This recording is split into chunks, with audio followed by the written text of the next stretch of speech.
भारतीय सिनेमा का इतिहास कई महान फिल्म कंपनियों और स्टूडियो के योगदान से समृद्ध हुआ है, जिनमें से एक महत्वपूर्ण नाम प्रभात फिल्म कंपनी है। 20वीं सदी के शुरुआती दशकों में इस कंपनी ने न केवल फिल्म निर्माण की दिशा में क्रांतिकारी परिवर्तन किए, बल्कि समाज में जागरूकता लाने वाली फिल्मों का भी निर्माण किया। पुणे स्थित यह फिल्म स्टूडियो भारतीय सिनेमा की एक स्वर्णिम विरासत मानी जाती है, जिसने सामाजिक मुद्दों पर आधारित फिल्मों के माध्यम से समाज को नई दिशा देने की कोशिश की। प्रभात फिल्म कंपनी की स्थापना 1929 में कोल्हापुर में हुई थी। इसे स्थापित करने वाले 5 प्रमुख निर्माता निर्देशक थे, जिसमें वी शांताराम, केशवराव धायबर, विष्णुपंत दामले, शेख फत्तेलाल, एस फत्तेलाल। इन 5 फिल्म निर्माताओं ने मिलकर भारतीय सिनेमा को एक नई दिशा दी और समाज सुधारक फिल्मों के निर्माण की नींव रखी। कोल्हापुर में स्थापित होने के बाद 1933 में प्रभात फिल्म कंपनी को पुणे स्थानांतरित कर दिया गया, जहां भारतीय सिनेमा का पहला आधुनिक फिल्म स्टूडियो स्थापित किया गया। प्रभात फिल्म कंपनी अपने समय की उन चुनिंदा फिल्म कंपनियों में से थी जो समाज में व्याप्त कुरीतियों को फिल्म के माध्यम से उजागर करती थी। इसकी फिल्मों में बाल विवाह, विधवा पुनर्विवाह, महिला सशक्तिकरण, जाति व्यवस्था, समाज सुधार और राष्ट्रीय एकता जैसे विषयों को प्रमुखता दी गई।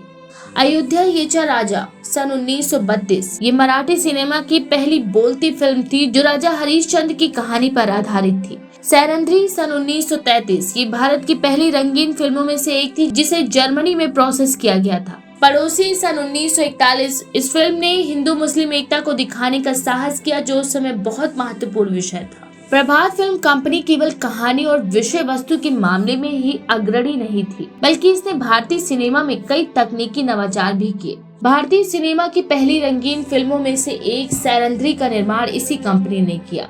प्रभात स्टूडियो के पास अपने समय की सर्वोत्तम फिल्म निर्माण तकनीक और साउंड रिकॉर्डिंग सिस्टम था। ये स्टूडियो उन चुनिंदा कंपनियों में से था जिसने भारतीय सिनेमा को अंतर्राष्ट्रीय स्तर पर पहचान दिलाई।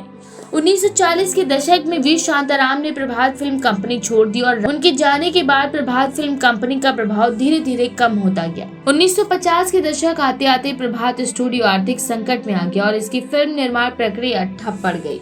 अंततः 1960 के दशक में प्रभात स्टूडियो को बंद कर दिया गया।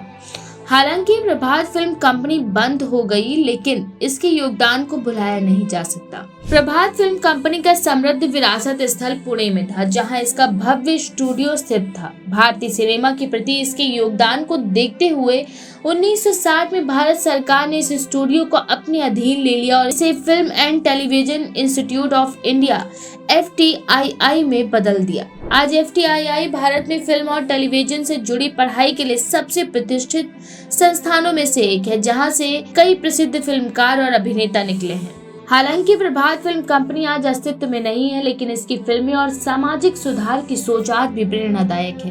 प्रभात फिल्म कंपनी केवल एक फिल्म निर्माण कंपनी नहीं थी, बल्कि ये एक भारतीय समाज को नई दिशा देने वाला एक सांस्कृतिक आंदोलन थी।